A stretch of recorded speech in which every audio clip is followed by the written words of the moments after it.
the Miraj and the Isra. Very interesting. A lot of people don't pay heed to this, but this was one of the most unique and significant, other than the Quranic revelation to the Prophet ﷺ, this was one of the most unique and significant incident in his life. Remember, if you go back, and we remind ourselves of this every year, his attachment to his uncle, Abu Talib, his attachment to his wife, Khadija radiallahu ta'ala anha. Abu Talib passed away. That uncle who brought him up, took care of him from the age of 12 years. Yeah, his mother passed away at the age of 6 years. Then his grandfather took him at the age of 8. Yeah, the grandfather passed away, and then Abu Talib took care of him. So, very interesting, very attached to Abu Talib. And then Abu Talib passed away, the father of Ali radiallahu ta'ala. Then his wife, remember this uncle took him around, taught him business. He got a lot of involvement in the community because the uncle was a very dynamic leader in his time. That was one of his father's brother. So he had great attachment and gratefulness and gratitude to this uncle. Uncle passed away. Then 1 or 2 months after, Khadija radiallahu ta'ala anha passed away. His wife, who was one of his, if not his first main financier in the field of dawah. First woman to accept Islam. She was not like a wife of today. Anything he said, she said, Ameen. Nowadays, anything a husband said, the wife says, Astaghfirullah.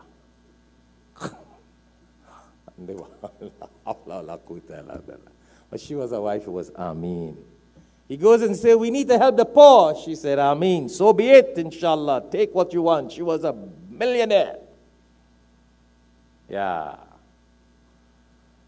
She would support the dawah cause, the poor, the needy. He says, we want to release slaves, and from so and so she will give. Not only was she moral support, love support, she was his big financial support. And then she passed away. That's why it's called the year of grief when that happened. The uncle passed away, she passed away. And when that happened, the kuffar, the disbelievers were like, 2 of his major supporters have gone. So let's oppress him more. Let's persecute him more. So he started to get a lot of persecution, more oppression, difficulties upon difficulties. After that is the same year when he went to Taif to go and give dawah to the chiefs and the leaders and the people, but he started with the chiefs first. And what happened? You all are totally aware of that. So I'm only reminding myself and reminding you because the khutbah is a reminder. وَذَكِّرْ فَإِنَّ الذِّكْرَ تَنْفَعُ الْمُؤْمِنِينَ. Remind, and by reminding, the believers benefit. So the khutbah is only a reminder. So he went on his dawah trip to Taif. And what happened? The chiefs and the leaders call him an imposter, no good, waste of time, and a'udhu billah, ridicule him, the whole 9 yards. Made the people stone him. He started to bleed. So 3 major issues happened this year. Year of grief. And what did Allah subhanahu wa ta'ala do? You know, 1 door is closed and 10 doors open. A very famous saying. And it was at this time that Allah subhanahu wa ta'ala opened the heavens for him to journey through. which is what we know of, the Isra and the Miraj. And Allah sent Jibreel alayhi salatu wasalam, took him from the Kaaba to Masjid al-Aqsa in Jerusalem, the Kaaba in Mecca to Masjid al-Aqsa in Jerusalem, with Jibreel alayhi salatu wasalam. And that's where we hear about the Buraq. And they traveled with that, scientific, spiritual, technological, you name it. Faster than lightning, the Buraq traveled, if you go into a hadith. And then the Buraq remained at Jerusalem, Masjid al-Aqsa. And the Prophet ﷺ went and traveled through the heavens. Miraculously, he ascended. That has been such a big issue that there are still people who don't believe that it was physical. So we say that in those days, people could have disbelieved that it was physical. It was what? Physical. They could have disbelieved because they did not have the knowledge to technology. Now we got a big piece of iron flying in the air. What? An airplane. Spaceship. You have men doing skydiving. You have millionaires who are now trying to go as far out of space that they can go. They have nothing else to do with their money. Wife divorced them and took half of it. So now the little they got, they want to go out of space. They can't live happy on Earth.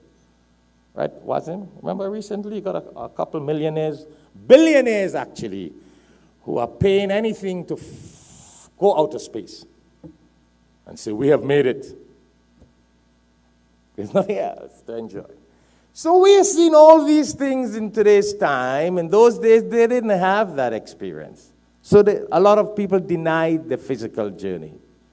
And they find all kind of reasons to deny it. But if we look at the technological success and achievement in today's time, if man can put together a spaceship, and man can put together an aircraft, and put an engine into it, and make it fly, why can't Allah took his Rasul sallallahu alaihi wasallam physically? Allah doesn't need an engine. Allah does not need wings to put on him. What engine did Allah subhanahu wa ta'ala put on Jesus, peace be upon him, to take him out of? Listen, most Muslims in the world believe that Allah raised Jesus, peace be upon him, miraculously. Didn't he? وَرَفَعَ, go check Surah Nisa. Allah raised Jesus, peace be upon him, miraculously when the people wanted to crucify him. What wings did Allah put on Jesus? And what engine did Allah put on Jesus? Peace be upon him. But everybody believed that Jesus was not crucified. And Allah saved him and Allah raised him miraculously. And Allah will bring him down. What engine and what wings? So just as Allah subhanahu wa ta'ala took Jesus up and will bring him back down before the day of Qiyamah, come on, it's the same way he took Prophet Muhammad sallallahu alaihi wasallam up. What is so hard to believe? We already believe half about Jesus, peace be upon him. So Allah took him on that journey. So these little doors on earth looked like they were closed with the oppression and the persecution, passing away of his uncle and his wife. And Allah took him through the heavens. Allahu Akbar.